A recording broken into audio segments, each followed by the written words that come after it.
what happened to me today? My boss, she's really nice. She gave me a day off. And I thought, wow, she's so considerate of my needs. She even said, oh, you can have several days off. She said, don't bother coming back. I got fired. So, but that's fine. I should have seen it coming. I'm a barista. I was a barista. And I was working for 2 days a week in this cafe, making coffees. Are there any other coffee nerds here? And I'm saying coffee nerds, not coffee drinkers. Okay, I heard one sad woo. That's why the rest of you are here with friends. I knew it was coming because the minute that I asked her for a contract, something to make it official, the fact that I was working for her, she said, why do we have to label things? And I know, being an undocumented immigrant worker is very trendy these days. I wanted to be part of the gang, and she gave me that experience, but as soon as I said, come on, let's make this Facebook official, let's make this work contract official, I got dumped. But that's fine, it's fine. I can just focus on my other, less stressful job. I'm a climate activist, and that's very chill, because when I'm a barista, just to circle back to that, when I'm a barista, I'm actually saving lives. I didn't realize this. I thought that I was just, making cappuccinos, being a basic white girl. But it turns out that the urgency with which people are ordering their coffees, oh my God, I am saving lives. The way that they're coming in, I'm like, wow. These are firefighters who have run out of water, and the only way that they can put out of this fire is if they get 5 espressos right now with a little bit of oat milk. Oh my God, there is someone dying somewhere, and the only cure is going to be a caramel macchiato with oat milk. So when I'm making coffees, I'm doing a whole lot more than that, whereas when I do climate activism, I talk to politicians about how to save the world, and let me tell you, they're super chill. They're in no rush at all.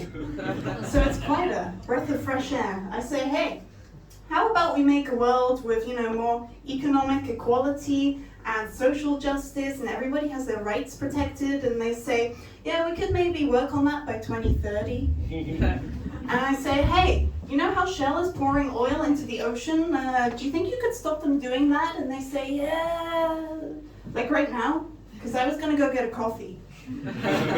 They say, hey, how about, we actually restore a livable future for humanity? That sounds kind of fun. And they say, yeah, we'll get on that by 2050. So I'm thinking that this makes no sense. This makes no sense because I have drunk the coffee in the European Parliament, and that is not bragging, that is trauma dumping. I thought, with the amount of time that it takes politicians to do things, that they would be drinking the AeroPress and the Chemex, and if you don't know what that is, keep it that way, so you can still have friends. But it's coffee that takes a long time, it's very expensive, and you're not really sure what you're paying for. It's like living in Belgium. But instead, these politicians...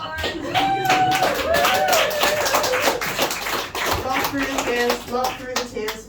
Instead, these politicians are drinking instant coffee. Why are they drinking instant coffee? Because they're in a rush. What are they in a rush for? Apparently not to actually save the planet. So I get a little bit frustrated. You can tell I'm a little bit frustrated. You can tell I've had 6 coffees today. And I start thinking, how do I channel this urgency? How do I take this urgency for the coffees and I put it into what is actually happening at a political level?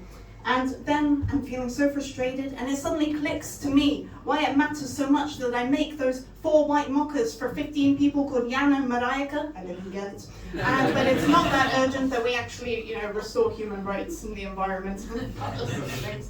And all these people that are coming into the cafe, they've realized, right? They've realized that we're living in a world where we grew up being told that our dream is a job, but then we get that job, and it turns out the competitive salary was competing with a medieval peasant, and after all of that, you still can't afford a house. And I thought that was because we tanked the economy, but apparently it's because I was buying too many avocados. And if I'm being told this by rich white men who claim that there is no money, so how many avocados was I buying?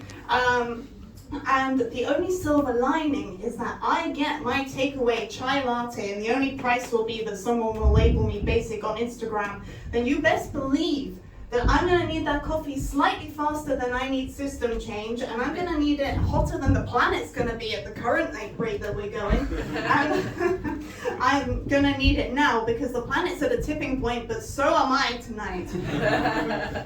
Imagine ordering a coffee from me. If you're hiring a barista, let me know. Back to you, Charlie.